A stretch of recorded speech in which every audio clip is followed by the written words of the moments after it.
Hello friends, welcome back my channel. आप देख रहे हैं आधुनिक भारत का इतिहास, जो कि स्पेक्ट्रम सीरीज का है। इसमें आज हम लोग पढ़ेंगे चैप्टर 4। चैप्टर 4 का नाम है ब्रिटिश विजय के समय भारत की स्थिति। इसके पहले हम लोगों ने चैप्टर 3 पढ़ा, जो कि था भारत में यूरोपियों का आगमन। आप लोगों ने अगर वो नहीं देखा है तो जाकर देख लीजिए, बहुत इंपॉर्टेंट चैप्टर है। आज हम लोग पढ़ेंगे भारत की स्थिति। तो देखते हैं इसमें कैसा है, भारत की स्थिति क्या था। और एक महत्वपूर्ण सूचना, अगर आप लोग आर की तैयारी कर रहे हैं तो उसका टेस्ट सीरीज चलाया जा रहा है और घटना चक्र का भी सीरीज चल रहा है। तो आप लोगों ने अगर नहीं देखा है तो प्ले लिस्ट ओपन करिए और जाकर देख सकते हैं। तो चलिए हम लोग शुरू करते हैं। यहाँ पर आता है मुगल साम्राज्य का पतन। तो मुगल साम्राज्य का पतन कैसे हुआ था, तभी तो भारत में यूरोपीय लोग आए थे, ब्रिटिश लोग। तो चलिए देखते हैं इसमें। 18वीं शताब्दी के पूर्वार्ध में महान मुगल शासन की शक्ति एवं प्रतिष्ठा का भारी पतन हुआ। साम्राज्य जिसने 2 शताब्दियों से अधिक समय तक भारत के अधिकतर हिस्से पर नियंत्रण किया, उत्तर से दक्षिण लगभग 250 मील और 100 मील चौड़े समकोणीय पट्टी के आकार तक सिमट गया। साम्राज्य की न केवल राजनीतिक सीमा सिकुड़ी, अपितु प्रशासनिक ढांचा भी ध्वस्त हो गया, जिसे स्वयं के अंतर विरोधों के अंतर्गत अकबर एवं शाहजहां जैसे महान शासकों द्वारा परिश्रम पूर्वक निर्मित किया गया। साम्राज्य के ढहने पर देश के विभिन्न हिस्सों में कई स्वतंत्र राजवंश उठ खड़े हुए। इसके आगे है, औरंगजेब की गलत नीतियों ने मुगल साम्राज्य की स्थिरता को क्षीण किया, लेकिन सेना एवं प्रशासनिक व्यवस्था नमक 2 स्तंभ 1707 ईस्वी तक सीधे खड़े रहे। इसमें है कि उत्तराधिकारी की लड़ाइयों और कमजोर शासकों ने 1707 से लेकर 1719 तक दिल्ली को एकदम से त्रस्त एवं परेशान कर दिया था। यद्यपि मोहम्मद शाह ने 29 वर्षों की लंबी समयावधि तक शासन किया, फिर भी उसकी अक्षमता के कारण शाही भाग्य का पुनरुद्धार असंभव था। मोहम्मद शाह के शासनकाल के दौरान निजामुल मुल्क ने 1724 में वजीर के पद से इस्तीफा दे दिया और स्वतंत्र हैदराबाद राज्य की स्थापना करने हेतु दक्कन चला गया था। बंगाल, अवध और पंजाब ने भी इस राह का अनुसरण किया और साम्राज्य उत्तराधिकारी राज्यों में विघटित हो गया। कई स्थानों पर तो प्रमुखों ने अपनी स्वतंत्रता का दावा करना शुरू कर दिया और मराठों ने शाही दायित्व उत्तराधिकार में प्राप्त करने के प्रयास करने शुरू कर दिए थे। फिर आगे आया, इसमें आगे है साम्राज्य की अक्षुण्णता में मुगलों की समक्ष चुनौतियां। तो यहाँ पर दिया है कि उपर्युक्त आंतरिक कमजोरियों के अलावा मुगल साम्राज्य को उत्तर पश्चिम से विभिन्न आक्रमणों के रूप में बाहरी चुनौतियों का सामना करना पड़ा। जैसे कि फारस के शासक नादिर शाह ने 1738 से 39 में, यानी कि 1738 से 39 में नादिर शाह आया था और उसमें भारत पर हमला किया, लाहौर को जीत लिया और 13 फरवरी 1739, याद रखिए डेट, 13 फरवरी और 1739 को करनाल में मुगल सेना को पराजित कर दिया था, यानी कि मुगल सेना को पराजित कर दिया था। और फिर उसने दिल्ली को ध्वस्त कर दिया। और जब आक्रमणकारी ने मुगल बादशाह मोहम्मद शाह को बंदी बना लिया और शहर में मलबे तब्दील हो गया एकदम से।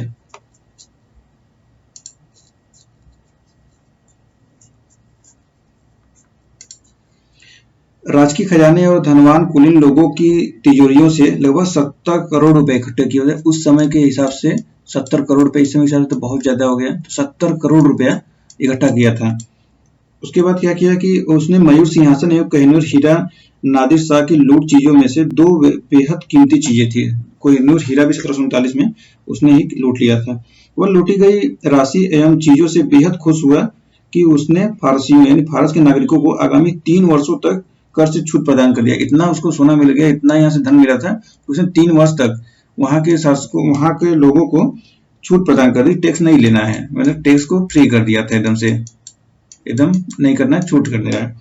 उसके बाद क्या किया कि नादिर शाह ने काबुल सहित सिंधु नदी के पश्चिम का सामरिक रूप से महत्वपूर्ण क्षेत्र भी हथियार लिया, और जिसने भारत को उत्तर पश्चिम की तरफ से होने वाले आक्रमणों के प्रति एक बार फिर कमजोर बना दिया। इस प्रकार नादिर शाह ने क्या किया कि नादिर शाह के पश्चात अहमद शाह अब्दाली ने अफगानिस्तान पर अपना शासन कायम किया और 1748 से 1767 के बीच कई बार उत्तरी भारत पर आक्रमण किया और उसके बाद उसने लगातार मुगलों को परेशान किया। 1757 में जब अंग्रेजों ने प्लासी का युद्ध जीतकर बंगाल में कदम रखा, देखिए 1785 में जब बंगाल पर कदम रखा था, तो उसने दिल्ली पर आधिपत्य जमा लिया और मुगल बादशाह पर नजर रखने के लिए एक अफगान केयर टेकर को पीछे छोड़ दिया। और उसने 1761 में मराठाओं पर एक महत्वपूर्ण विजय प्राप्त की, जो इतिहास में पानीपत का तीसरा युद्ध के नाम से सुप्रसिद्ध हुआ, यानी पानीपत का तीसरा युद्ध, जो कि ये 1761 का परिणाम था। तो इस प्रकार नादिर शाह इसके समक्ष इसके चुनौतियां दिया था। तो आगे बढ़ते हैं। इसमें मुगल साम्राज्य के विघटन के कारण, तो क्या कारण थे? तो कुछ इतिहासकार विश्वास करते हैं कि 18वीं शताब्दी के मध्य में भारतीय अर्थव्यवस्था में तीव्र गिरावट के कारण मुगल साम्राज्य का पतन हुआ। यह सत्य है कि साम्राज्य के कई हिस्सों में अलग अलग समय के लिए अराजकता एवं युद्ध हुए, जिसने प्रतिकूल वित्तीय विपदा को जन्म दिया। केंद्रीय शासन ने अपनी शक्ति खो दी, जिसने दिल्ली के पतन को प्रवृत्त किया था। उसके बाद लोगों ने प्रांतों की ओर प्रस्थान कर लिया, बाजारों ने अपनी प्राथमिकता खो दी, कलाकारों ने औचित्य प्राप्ति के लिए अन्य स्थानों को गमन कर दिया। इसी प्रकार की स्थिति आगरा एवं अवध की थी। सिख विद्रोह ने स्थिति को और अधिक गंभीर बना दिया, जिन्होंने लाहौर एवं अन्य स्थानों के व्यापारिक मार्गों को अवरुद्ध कर दिया। सामान्य तौर पर 18वीं शताब्दी के मध्य तक उत्तरी पश्चिमी भारत के समृद्ध शहरी केंद्र अपक्षय की स्थिति में आ चुके थे। इसके बाद उसमें क्या हुआ था कि बंगाल, बिहार और उड़ीसा के पूर्वी प्रांतों में मराठाओं के आकस्मिक हमलों ने विनाशकारी युद्ध को बढ़ावा दिया था। आगे आता है मुगल साम्राज्य के विघटन की प्रक्रिया। क्या है प्रक्रिया इनकी? तो मुगल साम्राज्य के विघटन की प्रक्रिया औरंगजेब के शासनकाल के दौरान शुरू हो चुकी थी, लेकिन इसमें तीव्रता 1707 में औरंगजेब की मृत्यु के पश्चात आई। जब उसकी मृत्यु हुई थी औरंगजेब की, तब तीव्रता आई थी। यहाँ तक कि परिस्थितियां इतनी भी शोचनीय या चिंताजनक नहीं थी कि प्रक्रिया को रोका न जा सकता था। यद्यपि कई प्रांतीय मुखियाओं और शासकों द्वारा मुगल सत्ता के समक्ष चुनौती प्रस्तुत की गई, तथापि कोई भी मुगल शक्ति के समक्ष स्वतंत्रता प्राप्त नहीं कर सका। सिख, मराठा, राजपूत इतनी क्षमता हासिल नहीं कर सके कि मुगल साम्राज्य को उखाड़ फेंक सके। उन्होंने मुगल शक्ति का मात्र इतना विरोध किया जिससे कि वे अपने को उखाड़ कर फेंक सके। उन्होंने मुगल शक्ति का मात्र इतना विरोध किया जिससे वे अपने समृद्ध क्षेत्र में स्वतंत्रता हासिल कर सके। इस प्रकार यदि औरंगजेब के उत्तराधिकारी समक्ष एवं योग्य शासक होते तो मुगल सत्ता का पतन नहीं होता। और मध्यकालीन युग में साम्राज्य का भविष्य शासक की क्षमताओं पर निर्भर होता था। औरंगजेब के उत्तराधिकारी अक्षम, कमजोर एवं निर्लज्ज शासकों का समूह सिद्ध हुआ, जिसने विघटन की प्रक्रिया को तीव्र किया और अंततः इसे धूलित करने में योगदान दिया। अब देखते हैं कुछ समस्याओं के बारे में।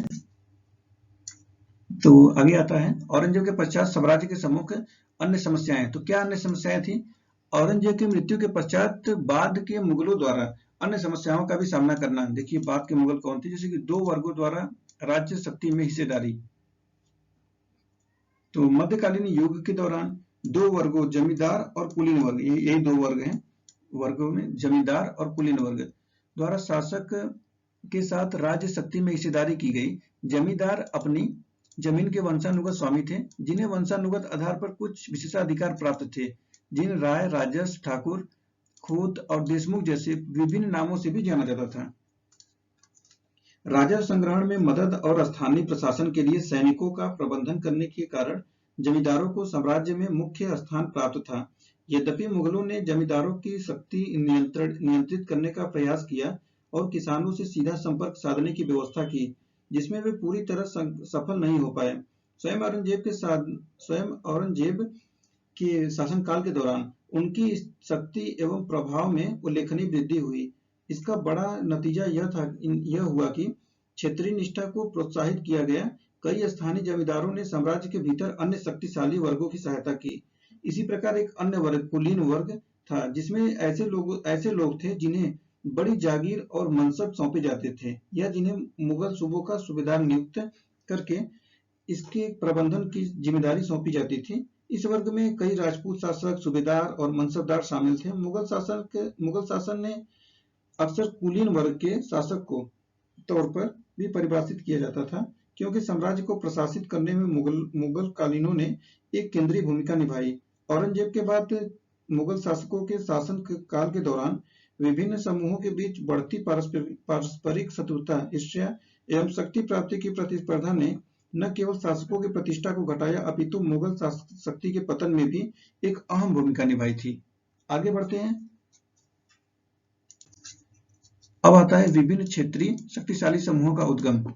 तो यह औरंगजेब के शासनकाल जाट, सिख, मराठा जैसे शक्तिशाली क्षेत्रीय समूहों का पर्दापण हुआ, जिन्होंने स्वयं के राज्य बनाने हेतु मुगल साम्राज्य से युद्ध शुरू कर दिया था। तब वे अपने प्रयास में सफल नहीं हुए, लेकिन उनमें से प्रत्येक ने अपने संबद्ध क्षेत्रों में राजनीतिक घटनाक्रमों के भविष्य का मार्ग तैयार किया। राजनीतिक बढ़त के लिए मुगल शासन से उनके निरंतर संघर्ष ने मुगल सत्ता को महत्वपूर्ण रूप से कमजोर कर दिया था।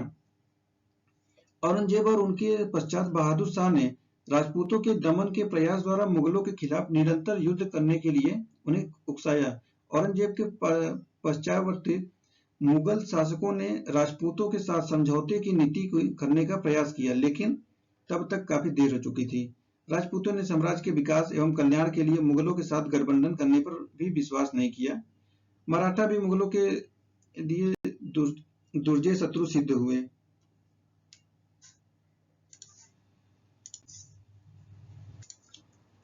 अब आगे आता है आर्थिक एवं प्रशासनिक समस्याएं। ऐसी विभिन्न आर्थिक एवं प्रशासनिक समस्याओं का जन्म हुआ जिन्होंने मुगल सत्ता को परेशानी में डाल दिया। अमीर या मनसबदारों की संख्या में तीव्र वृद्धि के कारण उनके बीच जागीर के तौर पर भूमि वितरित करने हेतु भूमि की कमी हो गई। औरंगजेब ने जागीर या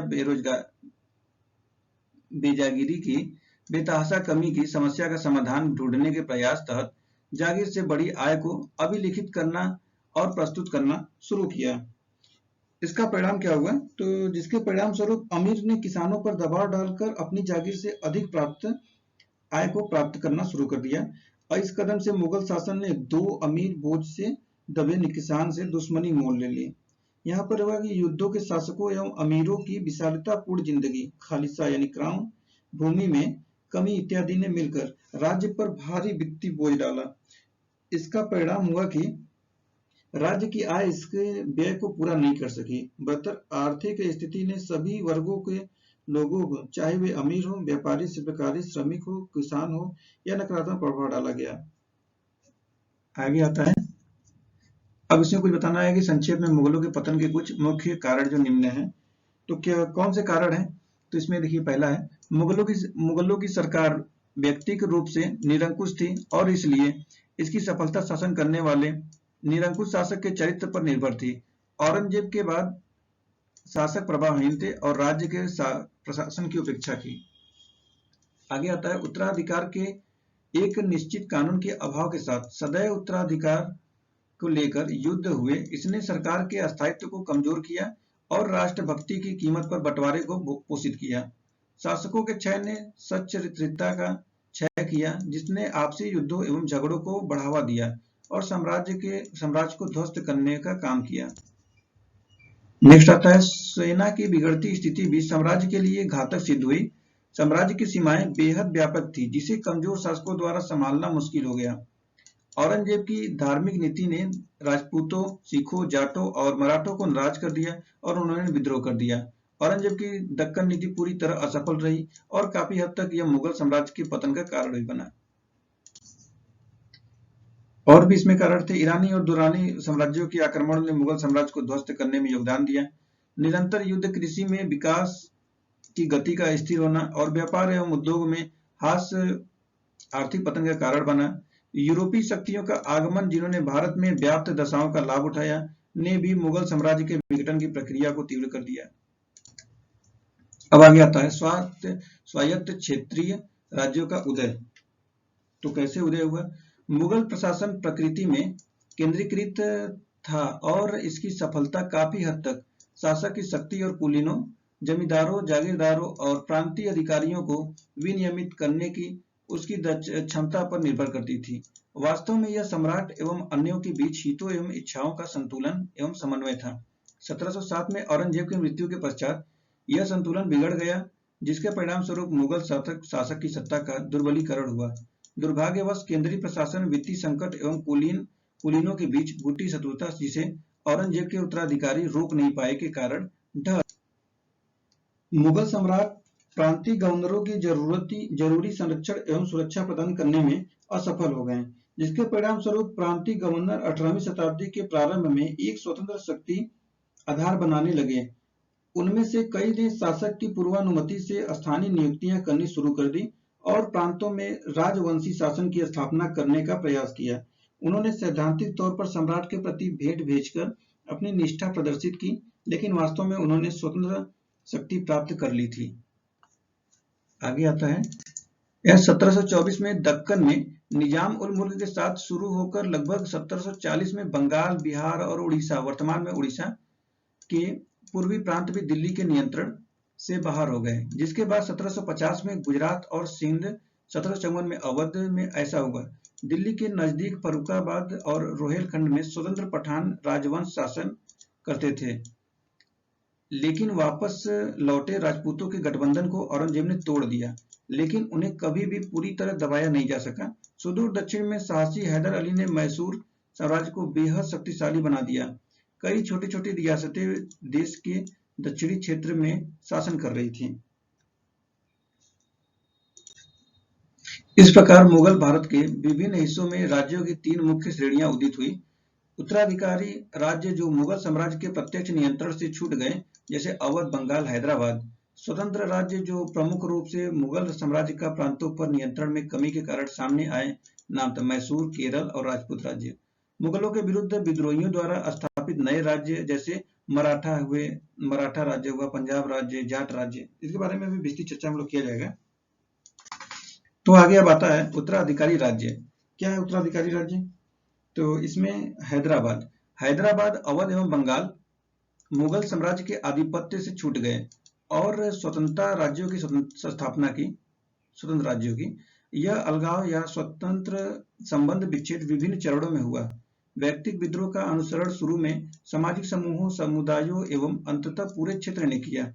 इन प्रांतों में जमींदारों ने शाही मांगों का विरोध किया और प्रांतीय गवर्नर, जिन्हें दिल्ली से मदद एवं संरक्षण प्राप्त नहीं हुआ, ने स्थानीय अभिजात्य या कुलीन वर्गों से मदद प्राप्त करने का प्रयास किया।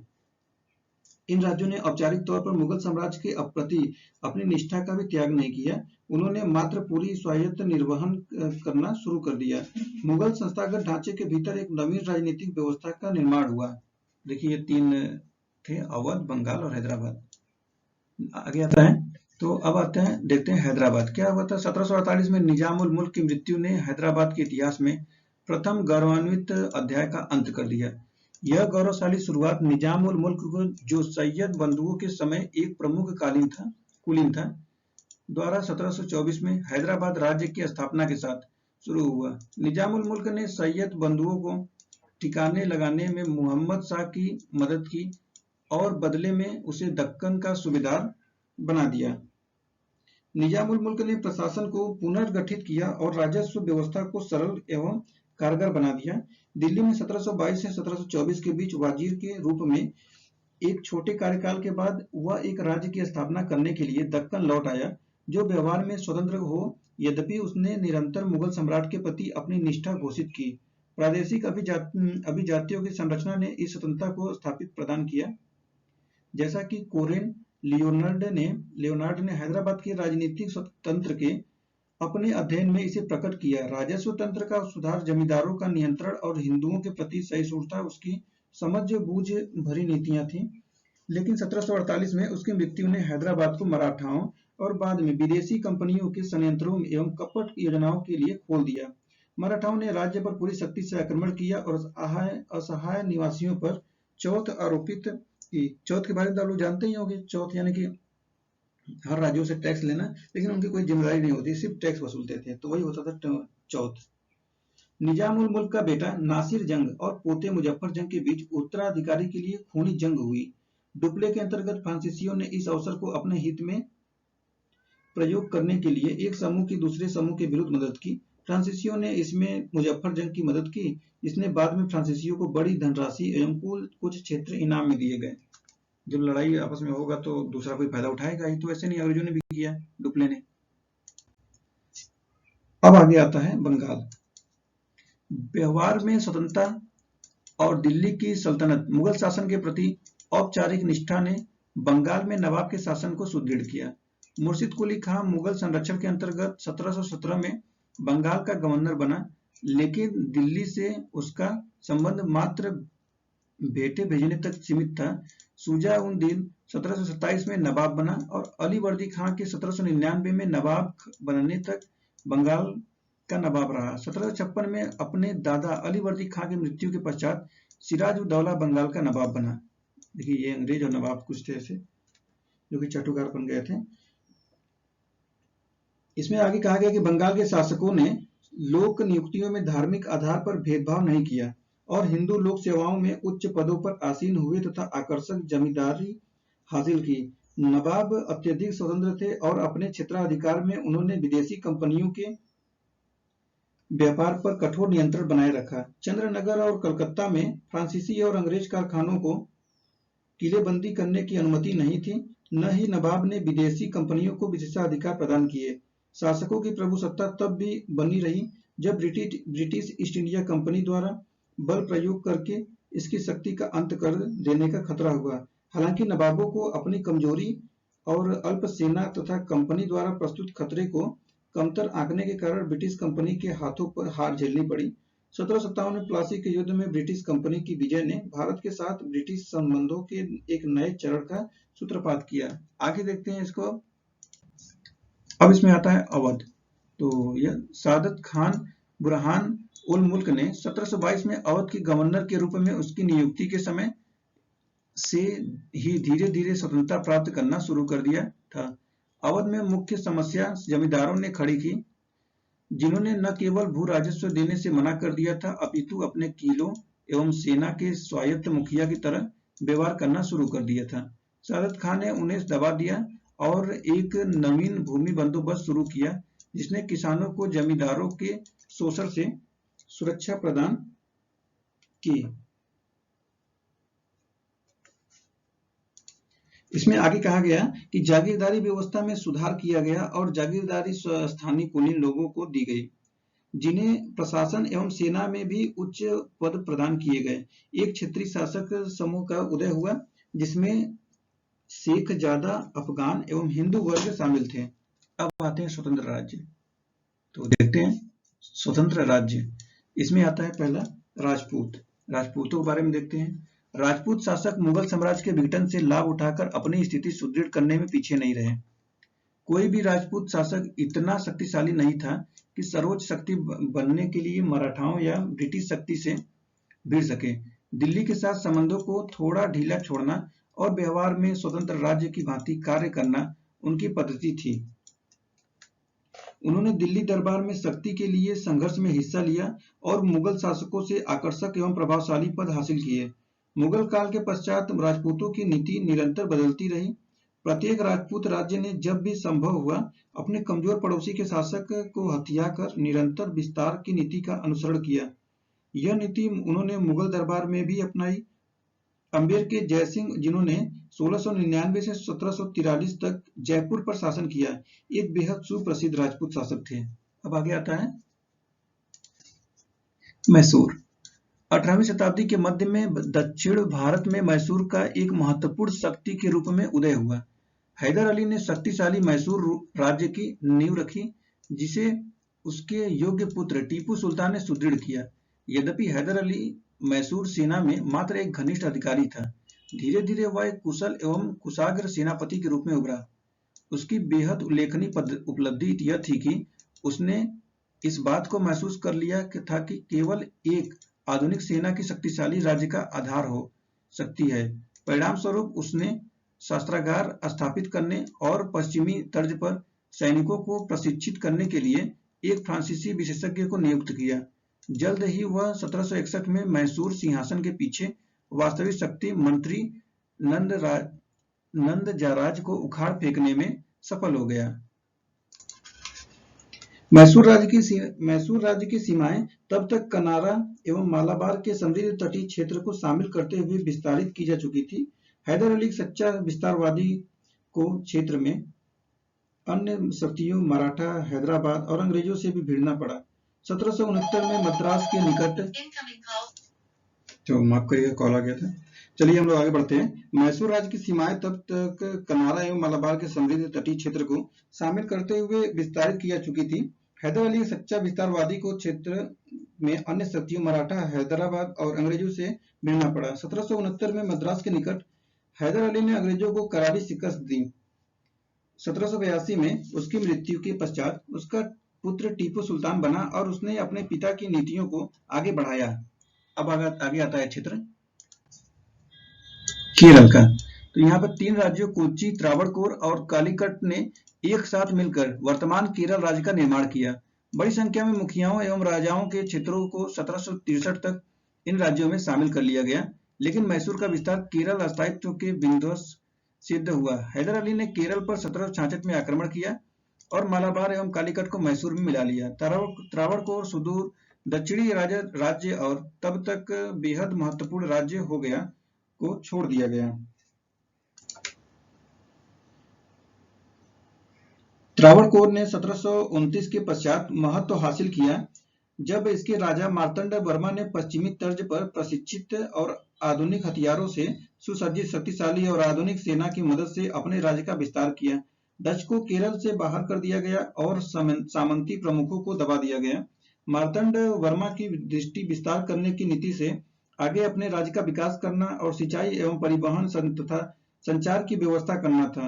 उसके उत्तराधिकारी राम वर्मा, जो बेहद सृजनात्मक एवं विद्वान था, ने पश्चिमी ज्ञान को शामिल किया एवं त्रिवेंद्रम राजधानी को ज्ञान एवं कला का केंद्र बनाया। आगे देखते हैं। अब आते हैं इसमें नए राज्य यानी नवीन राज्य। तो नवीन राज्य में आते हैं मराठा।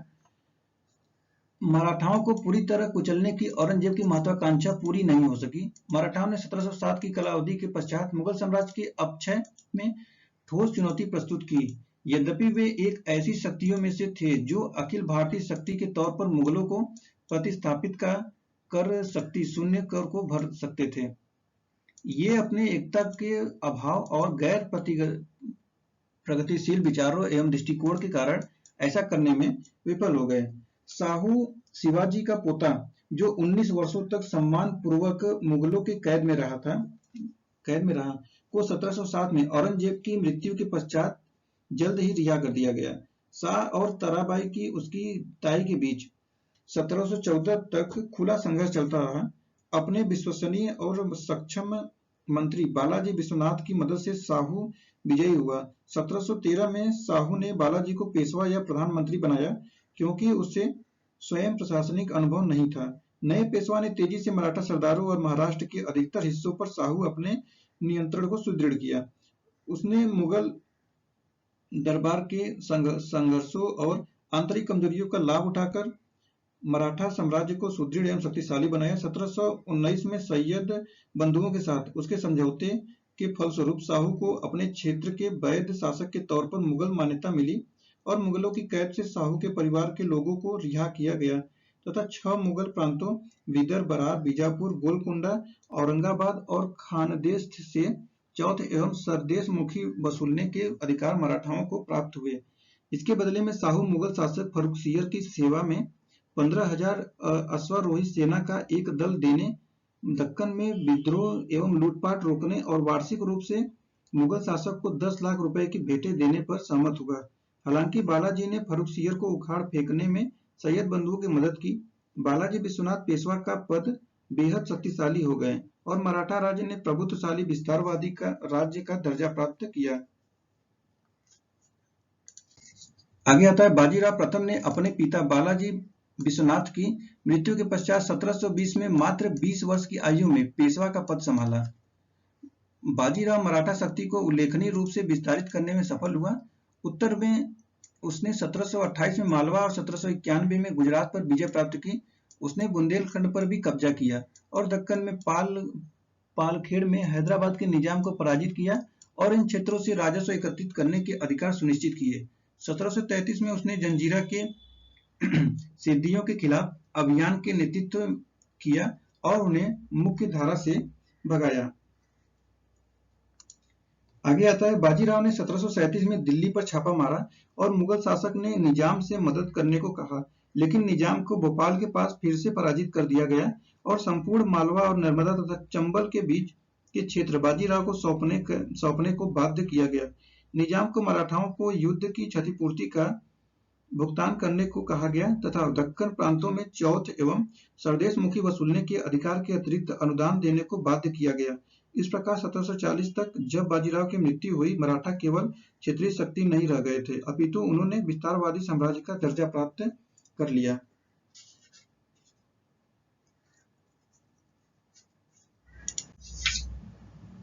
अब इसमें आता है पानीपत का युद्ध। तो पानीपत का नकारात्मक रूप से निर्णायक रहा। पानीपत युद्ध मराठाओं के लिए विनाशक साबित हुए, जिसने उनके अखिल भारतीय साम्राज्य के स्वप्न को चकनाचूर कर दिया। जैसा कि वे अपनी सेना के मुख्य लोगों के साथ साथ राजनीतिक प्रतिष्ठा भी खो चुके थे। ऐसा प्रतीत हुआ कि साम्राज्य अहमद शाह अब्दाली की गिरफ्त में आ चुका है, लेकिन इसी समय उसके मुलाजिमों ने 2 वर्षों से बकाया वेतन न मिलने के कारण बगावत कर दी और अब्दाली को मजबूरन अफगानिस्तान वापस लौटना पड़ा।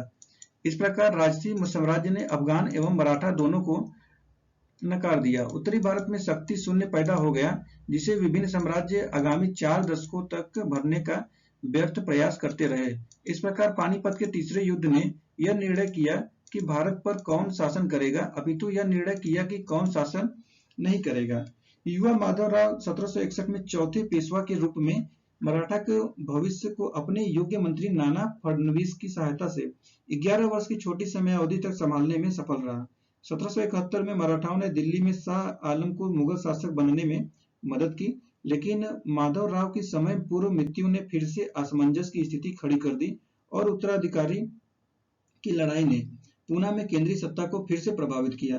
पेशवा नियंत्रित मराठा 5 स्वतंत्र राज्यों बड़ौदा में गायकवाड़, नागपुर में भोसले थे, इंदौर में होलकर, ग्वालियर में सिंधिया और पुणे में पेशवा में विघटित हो गए। इनमें सिंधिया और होलकर बेहद महत्वपूर्ण थे और महादजी सिंधिया बेहद मेधावी थे, लेकिन दिल्ली का नियंत्रण प्राप्त करने के पश्चात उन्होंने राजपूतों के साथ साथ अपने प्रतिस्पर्धी होलकर और नाना फडणवीस को भी पराजित कर दिया और पूना की शक्ति प्राप्त कर ली।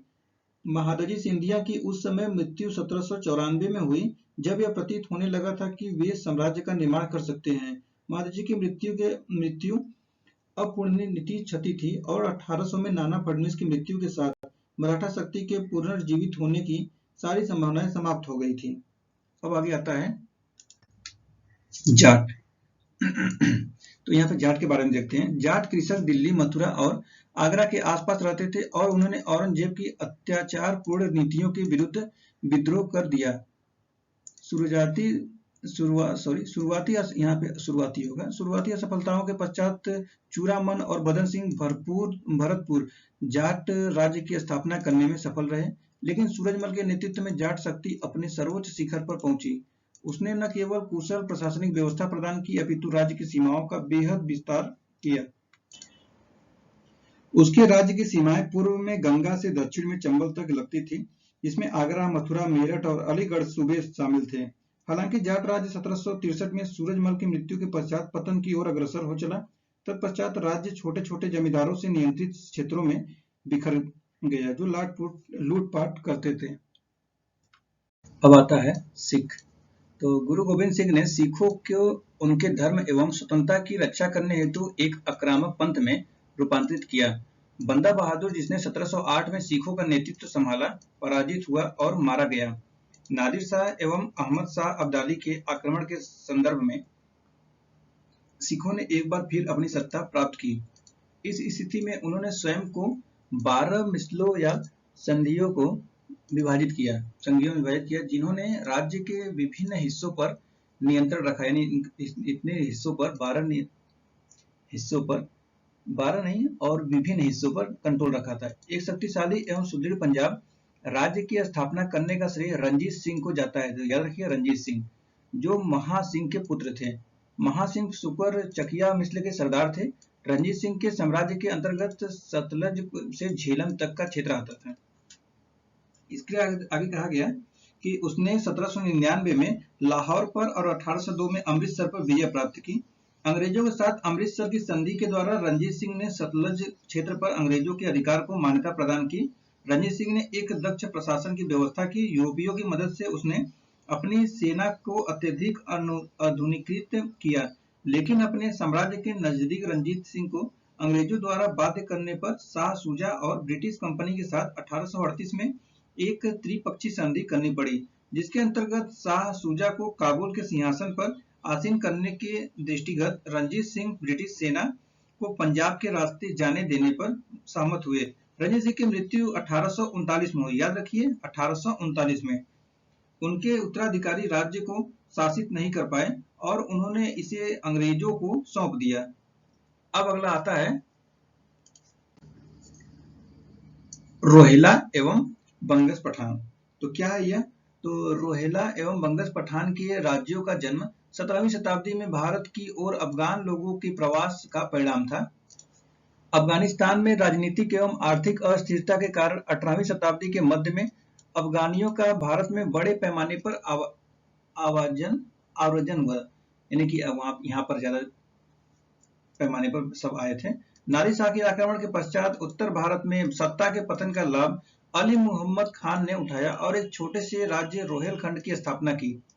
यह क्षेत्र हिमालय के गिरिपीठ में उत्तर में कुमाऊं और दक्षिण में गंगा के मध्य अवस्थित था। इस प्रकार गंगा की घाटी में रोहेल एवं बंगस पठानों ने अपने लिए स्वतंत्र राज्यों का निर्माण किया। दाऊद एक अफगानी सैनिक और उसके पुत्र अली मुहम्मद खान ने बरेली जिले में एक छोटी स्टेट को रोहेलखंड नामक स्वतंत्र राज्य में बदल दिया। पूर्व में मोहम्मद खान बंगस एक अन्य अफगानी साहसी ने स्वयं को फर्रुखाबाद का शासक घोषित कर दिया और बाद में अपना साम्राज्य इलाहाबाद और बुंदेलखंड तक विस्तारित किया था। आगे देखते हैं क्षेत्रीय राजतंत्रों की प्रकृति एवं सीमाएं। 18वीं शताब्दी के भारत में स्वायत्त राजनीतिक तंत्र का विकास हुआ, जो क्षेत्रवार भिन्न भिन्न था। इन स्वतंत्र राजनीतिक तंत्रों जिनका उदय प्रांतों में हुआ ने मुगल सत्ता के साथ निरंतर गठजोड़ कायम रखा। यद्यपि मुगल शासक ने प्रांतीय प्रशासन पर पहले जैसा नियंत्रण खो दिया था, तथापि प्रांतीय सत्ता पर उसकी छत्र छाया का महत्व अभी भी बना हुआ था। नवीन उदित क्षेत्रीय शक्तियों ने इस महत्व को स्वीकार किया, यहाँ तक कि मराठाओं एवं सिखों के विद्रोही मुखियाओं ने भी मुगल शासक या सर्वोच्च सत्ता को मान्यता दी। प्रत्येक राज्य ने अपनी जरूरतों के मुताबिक अपने प्रशासनिक संगठन एवं सेना को पुनर्गठित किया, परंतु इन राज्यों द्वारा प्रायः मुगल प्रशासनिक व्यवस्था को अपनाया गया। 18वीं शताब्दी के पूर्वार्ध में उदीयमान राज्य व्यवस्था प्रकृति में क्षेत्रीय थी और जमींदारों, व्यापारियों, स्थानीय कुलीनों एवं मुखियाओं जैसे स्थानीय समूहों के सहयोग से कार्य करती थी। 18वीं शताब्दी में मुगल शासन की सत्ता एवं वित्तीय स्थिति कमजोर होने के साथ कुलीनों एवं शासकों को आवश्यक वित्तीय मदद प्रदान करके क्षेत्रीय राज्य व्यवस्था के उदय एवं कार्यक्रम में व्यापारियों ने एक महत्वपूर्ण भूमिका निभाई। साथ ही साथ जमींदार एवं स्थानीय मुखिया केंद्रीय सत्ता के अभाव में स्थानीय लोगों के संरक्षक के रूप में सामने आए। प्रांतीय शासकों ने स्वयं के शासन को बनाए रखने के लिए इन विभिन्न स्थानीय हितों को ध्यान में रखा। निश्चित रूप से कुछ अपवाद भी थे, जैसे उदाहरण के रूप में देखते हैं कि मैसूर के शासक ने स्थानीय मुखियाओं को मान्यता नहीं दी। इसे क्षेत्रीय राज्य व्यवस्था की एक कमजोरी समझा जा सकता है, क्योंकि प्रांतीय शासक बेहतरीन वित्तीय, प्रशासनिक एवं सैन्य संगठन पर आधारित व्यवस्था को विकसित करने में असफल रहे। विभिन्न पड़ोसी शक्तियों के बीच निरंतर युद्ध एक अन्य कमजोरी थी, जिसमें किसी को भी प्रभुत्व हासिल नहीं हुआ। यह राज्य मुगल साम्राज्य को नेस्तनाबूद करने के लिए पर्याप्त रूप से शक्तिशाली थे, लेकिन इनमें से कोई भी अखिल भारतीय स्तर पर अस्थायी राज्य व्यवस्था कायम करने में सक्षम नहीं था। आगे बढ़ते हैं। तो इसमें सामाजिक आर्थिक दशाएं क्या है? सामाजिक आर्थिक दशाएं 18वीं शताब्दी के भारत को अव्यवस्था के शिकार के तौर पर चित्रित किया जाता है, जैसा कि यह दो महान साम्राज्यों मुगल एवं ब्रिटिश के बीच का समय था। अभी तक इस शताब्दी को अंधा युग यानी डार्क एज के रूप में विवेचित किया जाता है। वैश्विक संदर्भ में भारत आर्थिक रूप से पिछड़ा क्षेत्र नहीं था, न ही यूरोपीय एवं उत्तरी अमेरिका इतने धनवान थे जितना वे 19वीं और 20वीं शताब्दी में बने। मुगलों द्वारा निर्मित साम्राज्य निश्चित रूप से क्षीण हो गया था। लेकिन समाप्त नहीं हुआ था। मुगल साम्राज्य का पतन शताब्दी की प्रबल विशेषता नहीं थी।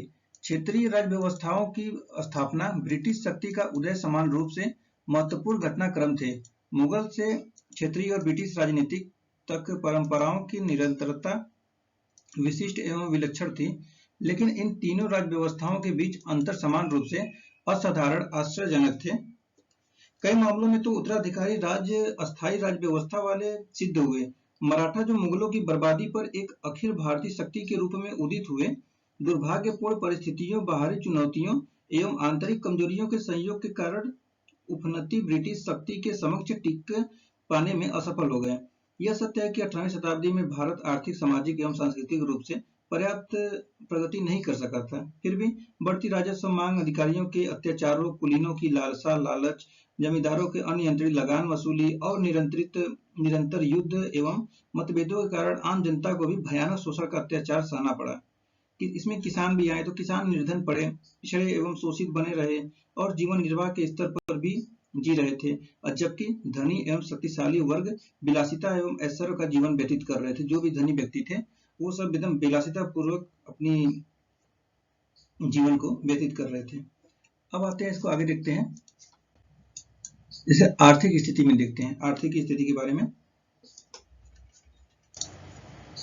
18वीं शताब्दी के पूर्वार्ध में भारतीय अर्थव्यवस्था की मूलभूत इकाई ग्राम या ग्राम समुदाय अभी भी निरंतर आत्मनिर्भर एवं स्वशासित थी, जो अपनी सभी स्थानीय जरूरतों को पूरा कर लेती थी।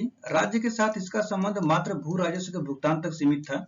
जब शासक और राजवंश परिवर्तित हो जाते, ग्रामीण समुदाय पहले जैसे बने रहते। एशियाटिक समाजों की इस अपरिवर्तनीयता ने यूरोपीय पर्यवेक्षक का ध्यान खींचा। अब इन ग्रामीण समुदायों, देखिए यहाँ पे कुछ छूट गया है,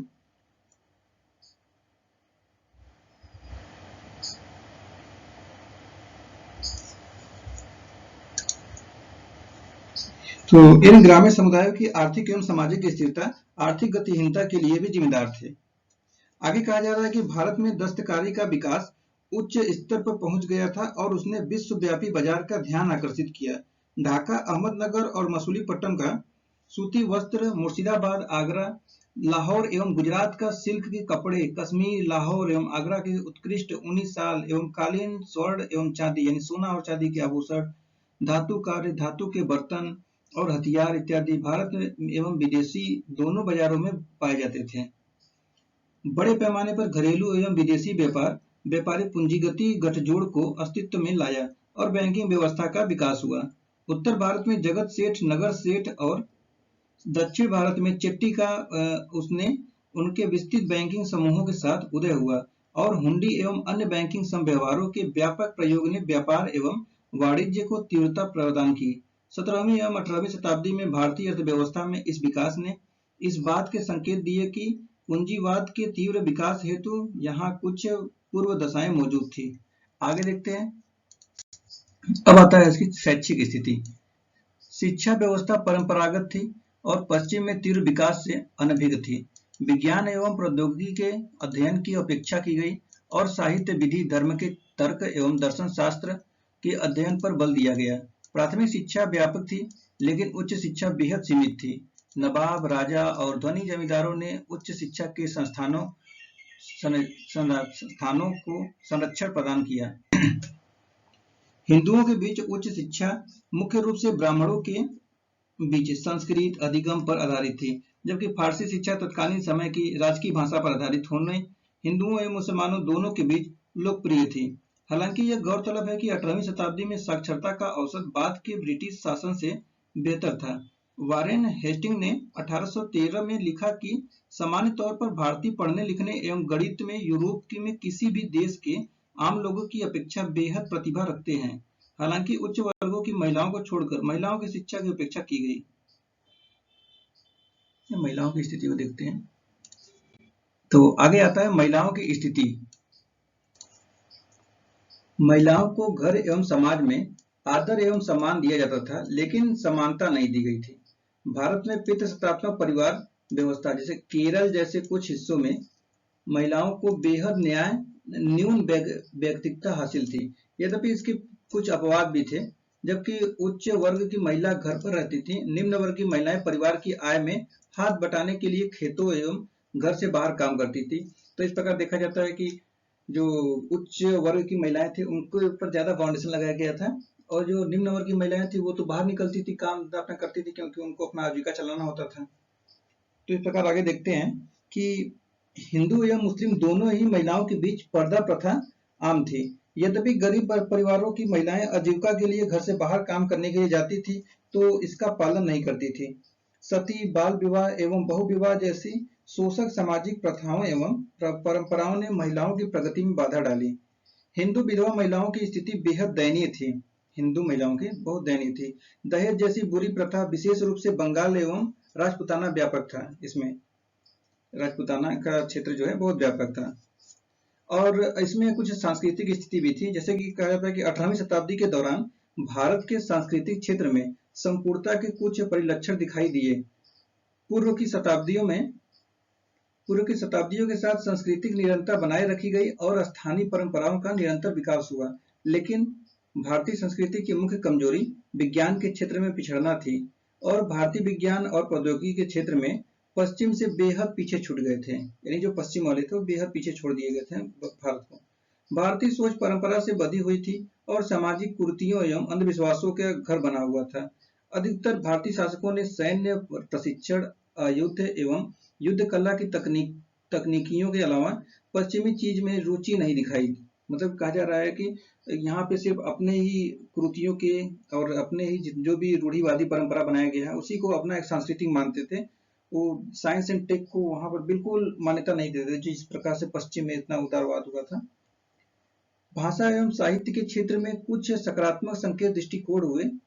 18वीं शताब्दी के दौरान उदाहरणतः हिंदी, मलयालम एवं सिंधी के साथ उर्दू भाषा एवं काव्य भी फला फूला। विभिन्न धार्मिक समूहों के बीच सांप्रदायिक सौहार्द इस समय के भारतीय समाज की एक अद्भुत विशेषता थी। इसमें एक और आता है दासता। तो दासता की व्यापकता एक अन्य सामाजिक बुराई थी।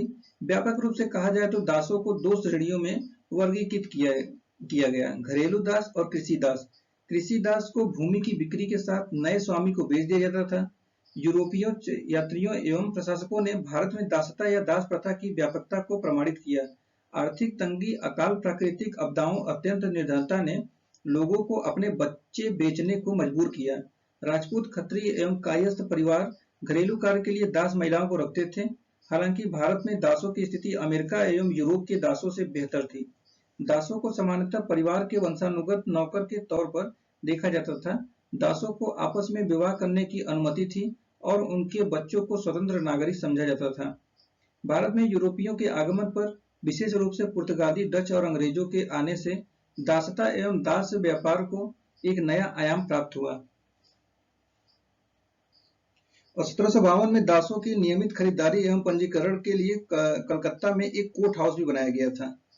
इसमें एक और पॉइंट आता है, कला एवं स्थापत्य। कैसे हुआ था इसका स्थापत्य कला का? तो दिल्ली में कला, स्थापत्य एवं साहित्य के संरक्षण के अभाव में संबद्ध प्रतिभाएं हैदराबाद, लखनऊ, मुर्शिदाबाद, जयपुर इत्यादि नए राज्यों की ओर कूच कर गई। आसफ उद्दौला ने 1784 में, याद रखिए 1784 में लखनऊ में एक बड़ा इमाम बाड़ा, जो कि अभी भी है, मुहर्रम त्योहारों के मनाने के लिए ये एक भवन था, का निर्माण किया। इसमें सहारे के लिए किसी भी प्रकार के स्तंभ का न होना इसे स्थापत्य के दृष्टिकोण से बेहद खास बना दिया। सवाई जय सिंह 1686 से 1743 तक थे ये सवाई जय सिंह। तो सवाई जय सिंह ने भारत में सुप्रसिद्ध गुलाबी शहर जयपुर एवं 5 खगोली वेधशालाओं का निर्माण किया।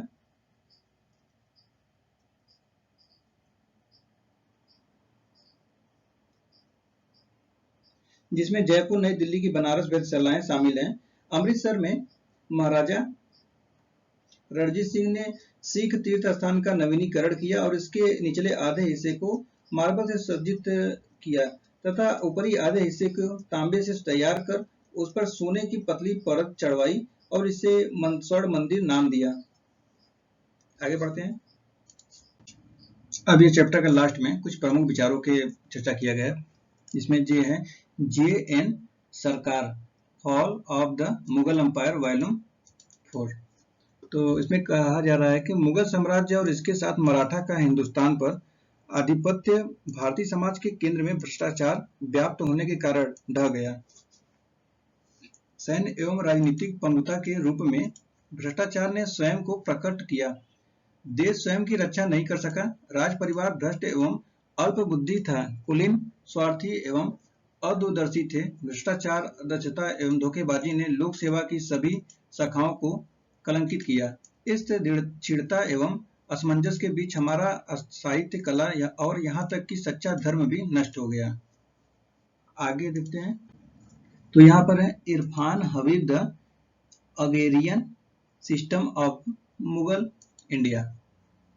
सिस्टम ऑफ मुगल इंडिया है। तो यहाँ पे कहा जा रहा है कि मुगल साम्राज्य के ढहने पर उठे विद्रोहों के लिए विभिन्न व्याख्याएं प्रस्तुत की गई। यहाँ हमारी मुख्य चिंता है कि 17वीं एवं 18वीं शताब्दी के पूर्वार्ध की सत्ताओं को क्या कहना पड़ा, और यह दिखाई पड़ेगा कि उन्होंने किसी भी कीमत पर इस खलबली या कायापलट के आर्थिक एवं प्रशासनिक कारणों द्वारा भारी संचित तथ्यों को सामने रेखा और धार्मिक प्रक्रिया या राष्ट्रीय चेतना को बेहद कम जाना, जो मुगल साम्राज्य के विनाश का कारण बना। इसके विरुद्ध ताकतों द्वारा कोई नवीन व्यवस्था नहीं की गई।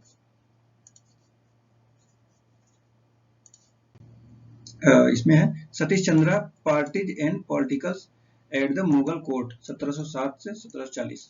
सतीश चंद्रा की जगह है कहना कि मुगल साम्राज्य के विखंडन की जड़ें मध्यकालीन भारतीय अर्थव्यवस्था, उस अर्थव्यवस्था की सीमाओं के भीतर व्यापार, उद्योग एवं वैज्ञानिक विकास का गतिरोध या गतिहीनता बढ़ता वित्तीय संकट, जिसने जागीरदारी व्यवस्था के संकट का रूप लिया और राज्य गतिविधि के प्रत्येक क्षेत्र को प्रभावित किया। कुलीनों की राज्य की सेवा में बने रहकर इन परिस्थितियों में अपनी महत्वाकांक्षाओं को साकार करने की अक्षमता या अयोग्यता, जिसके परिणाम स्वरूप गुटों का आपसी संघर्ष हुआ और महत्वाकांक्षी कुलीनों ने स्वतंत्र क्षेत्र का मार्ग तैयार किया। मराठाओं एवं उनके दावों को मुगल साम्राज्य के ढांचे के भीतर सुलझाने एवं बनाए रखने में मुगल शासकों की अयोग्यता के तहत पाई जा सकती है। व्यक्तिगत असफलताओं एवं चारित्रिक कमियों ने भी अपनी यथोचित भूमिका निभाई। तो इस तरह से हमारा यह चैप्टर समाप्त होता है। तो आप लोग बताइएगा कि आप लोग को यह चैप्टर कैसा लगा। हम लोग चैप्टर पढ़ रहे थे, फिर से बता देता हूँ कि हम लोग स्पेक्ट्रम का आधुनिक भारत का इतिहास चैप्टर 4 पढ़ रहे थे, जिसमें कि चैप्टर का नाम है ब्रिटिश विजय के समय भारत की स्थिति। तो चलिए शॉर्ट में बता देता हूँ कि अभी तक हम लोगों ने क्या पढ़ा इसमें।